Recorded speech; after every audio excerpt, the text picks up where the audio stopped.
पर +1 चार्ज ही होगा। कितना चार्ज होगा? +1। एग्जाम्पल, जैसे अगर मैं लिखता NaCl, तो पहले तो ये बताओ बेटा कि ये बताओ कि ये न्यूट्रल है या आयन है? न्यूट्रल है भाई, न्यूट्रल है या आयन है? न्यूट्रल है। अगर किसी पर प्लस या माइनस ऊपर लगा हुआ होता है तब आयन होता है। न्यूट्रल है ना? न्यूट्रल का मतलब होता है जितने पॉजिटिव चार्ज उतने नेगेटिव चार्ज। तो आपको कंपाउंड देख के ये फील लेना है कि पॉजिटिव किस पर है और नेगेटिव किस पर है। अभी ही मैंने बताया कि अगर 1A ग्रुप का एलिमेंट होगा तो उस पर चार्ज क्या मानोगे? +1। यानी कि सोडियम पर +1 था तो फिर क्लोरीन पर -1। बात समझ में आई क्या? अब ऐसे एक और चीज बताओ। अब मैंने लिखा Na2SO4।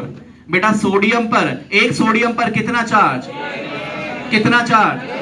तो 2 पर, अरे -2, कुछ भी। एक सोडियम पर कितना? तो 2 पर, 2 सोडियम पर +2। भाई ओवरऑल तो न्यूट्रल है ना? मतलब जितने पॉजिटिव चार्ज उतने नेगेटिव।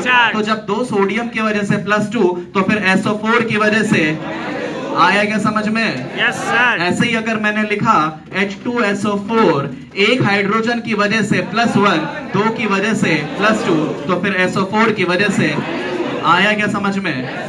इसी तरह से अगर आपको 2A ग्रुप का कोई भी एलिमेंट नजर आए तो उस पर चार्ज हमेशा +2 ही मानना है, कोई एक्सेप्शन नहीं है। ये मत सोचना +1 भी तो आ सकता है, नहीं आएगा, +2 ही रहेगा। तो 2A ग्रुप के एलिमेंट कौन है बेटा? बेटा मांगे कार स्कूटर बाप राजी। बेटा मांगे यानी कि बेरिलियम, मांगे मतलब मैग्नीशियम, कैल्शियम, स्ट्रोंशियम। स्कूटर हो गया, बाप यानी कि बेरियम। क्लियर है क्या बात? राजी तक तो पहुंचते ही नहीं है, कहानी तो ऊपर ही खत्म हो जाती है। तो अब मुझे एक चीज बताओ बेटा, तो मैं ये बोल रहा हूं कि किसी भी कंपाउंड में अगर 2A ग्रुप का एलिमेंट नजर आएगा तो चार्ज क्या मान लेना है?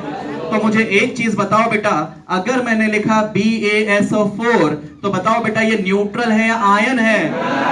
तो बताओ जितने पॉजिटिव चार्ज उतने नेगेटिव चार्ज। तो बताओ Ba पर चार्ज क्या होगा? +2। तो फिर SO4 पर समझ में आई बात? Yes sir. अब बार बार SO4 के बारे में डिस्कशन नहीं करेंगे। अब आज के बाद ध्यान रख लेना, जब भी SO4 होगा -2 चार्ज ही होगा। ये बात क्लियर है क्या? तो कुछ चीजें हैं जो साथ साथ में अपन याद करते चलेंगे। अब आज के बाद SO4 को डिस्कस नहीं करेंगे। SO4 पर चार्ज कितना होगा? क्लियर है क्या बात? Yes sir. अब फिर से मैं आपसे पूछ रहा हूं बेटा, मैंने बोला CaC2O4 जिसको बोला जाता है कैल्शियम ऑक्सलेट। क्या बोलते हैं? Calcium oxalate. तो मुझे बताओ कैल्शियम पर चार्ज क्या होगा? +2। तो C2O4 पर -2। तो ये एक और आयन मैंने लिख दिया।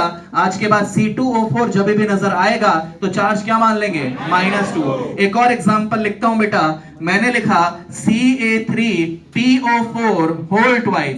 CA3PO4 whole twice. फिर से बताओ बेटा, सब ध्यान से देखना, ओवरऑल न्यूट्रल है या आयन है?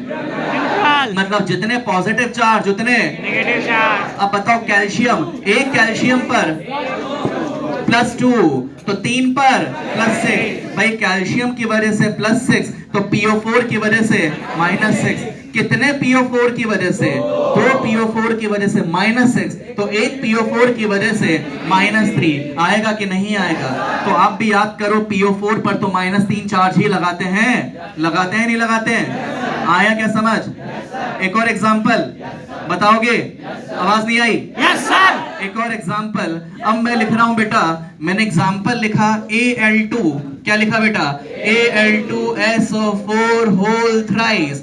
अब मैं आपसे पूछ रहा हूं बेटा कि ये बेटा जितने भी एग्जाम्पल अभी समझा रहा हूं ना, ये सारे एग्जाम्पल आगे आने वाले चैप्टर्स में आएंगे और यही सारी चीजें फिर से पूछूंगा। बस अंतर इतना सा होगा, तब मुझे जीरो से सिखाने की जरूरत नहीं पड़ेगी, आपको पहले से ये सब आता होगा। ये इसके बिना कुछ भी नहीं होने वाला है आगे आने वाले चैप्टर में, कि आपको कंपाउंड देख के फील आना चाहिए कि उसका एन फैक्टर क्या होगा या फिर उसका पॉजिटिव या नेगेटिव चार्ज किस किस पर होगा।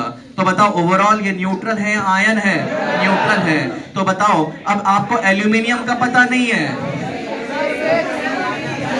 एक SO4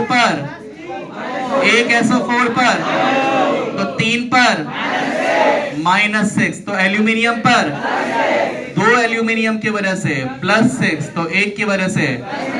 आया क्या समझ?